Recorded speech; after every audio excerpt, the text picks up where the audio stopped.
السلام علیکم ورحمت الله وبرکاته ومغفرته. بعض ډیر ځوانان ودونه وکي د دې خپلې ښځې په محبت کې مور ناراضه کی.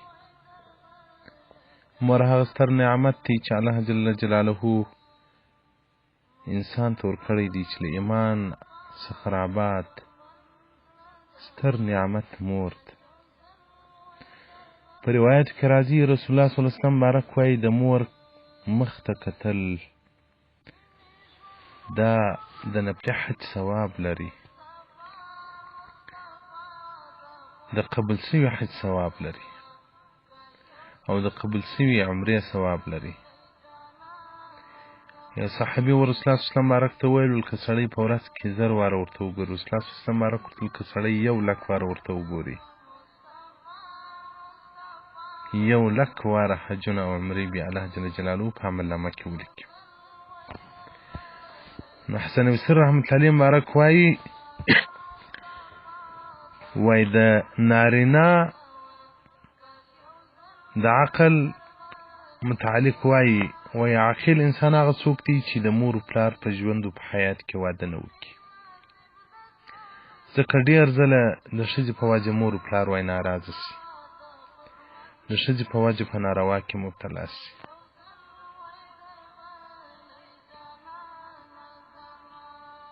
که چیرې مور و پلار ضعیف وي بیا خو باید سړی واده وکړي چې د مور و پلار خدمت هغه ښځه وکړي.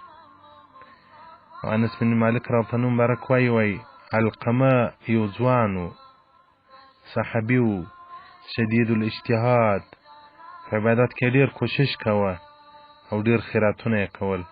کوم وخت چې مرګانه مریض سو، د مرګ په مرض باندې مریض سو، رسول الله صلی الله علیه وسلم بارک علي او عمر او بلال او سلمان رضی الله تعالی عنهم ټول ورسي علقمه ته ورسي څه حال یې دی. دغه صحابه کرام چې د علقمه رضی الله عنه کور ته ورغلل هغه د زکندن په حالاتو کې دي. وقالوا له قل لا اله الا الله، صحابه کرام ورته لا اله الا الله وایي، د ده پر ژبه لا اله الا الله نه راکړه. صحابه کرام راله رسول الله صلی الله علیه وسلم بارک ته ویل یا رسول الله علقمه خو څومره ستر عابد و خو لیکن اوس کلمه پر خوله نسي ویلی. رسول الله صلی الله علیه وسلم بارک له هل له ابوان، ده لره مور پلار ستا ژوند دی؟ که صحابي ول ووایي مور لري پلار یې وفات سوی دی، مور یې سته. رسول الله صلی الله علیه وسلم بارک له هغه راوغواړي. هغه چې راوغوښتله رسول الله صلی الله علیه وسلم بارک ورته وویل علقمه څه حال و؟ مور ورته لمونځونه یې کول، روژې یې نیولې، خیراتونه یې کول، لیکن زه ځینې ناراضه یم په ډېرو شیانو کې د ښځې په قول کول او زما په قول یې نه کول. نو رسول الله صلی الله علیه وسلم بارک له عفو ورته وکړه، یو تلیان یې بخښم.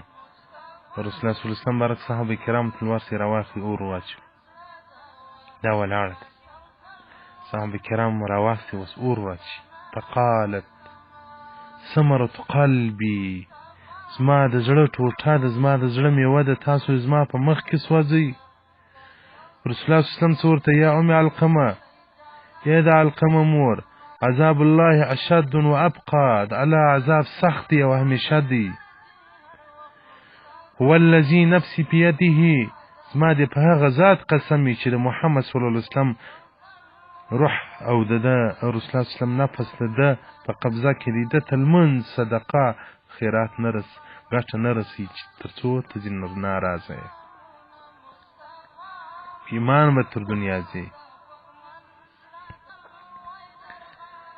صحابي مبارکي رسول الله صلی الله علیه وسلم بارک اشهد اني قد رضيت عن علقمه، تا شاهدان واوسیږي زه راضي یم د علقمه څخه. اشهد الله، زه شاهدي په الله سره ادا کوم چې زه راضي یم د علقمه سره.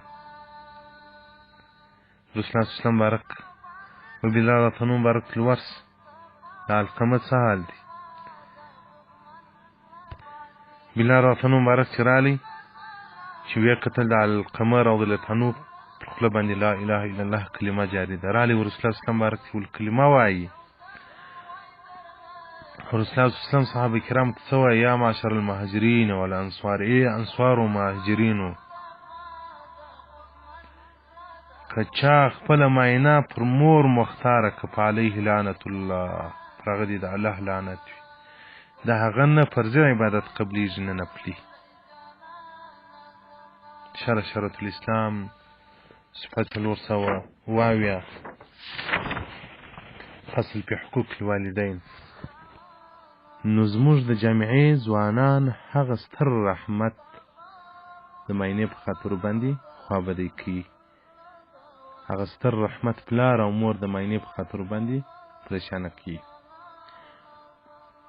او له بده مرغه زموږ په جامعه کې بیا داسې خواشیانې او خسران هم شته چې موږ نه حق زیری. هغه معلومات هم سره ده، په نه حق باندې موږ نور زیری. که خواښ ظلم کوي، خسر ظلم کوي، که مژور ظلم کوي، ورځ الله ته ورتلونکي راځي ټول الله ته ځانونه تسلیم کړو. راځي ټول الله ته ځانونه تسلیم کړو. که خواښ ده، که مژور ده، که زوی دی، که پلار دی، که خسر دی.